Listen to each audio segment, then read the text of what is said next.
البي ام.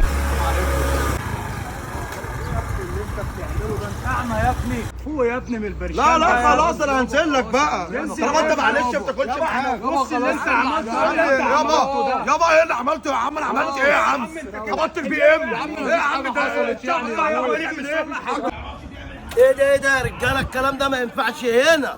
وطي صوتك انت وهو بس. مش بقول لك بس انت وهو.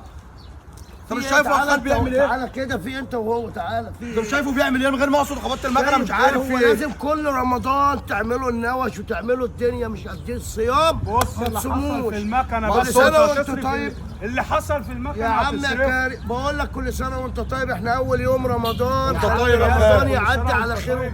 واي حاجه يا عم كريم عندنا، عشان ده اخونا. ها وانت اخوه، انتوا كلكم اخوات ومنطقه واحده، وعيب لما تعملوا مع بعض كده. وكل سنه ماشي وانتم يا خال طيبين. وانت طيب يا خال. طيبين. ايه ده تبوسوا بعض بقى وكده؟ عيب عليكم انت وهو اللي داخل ما بينكم خارج. ماشي يا خال. السلام عليكم. يعني انا كده اللي خرجت.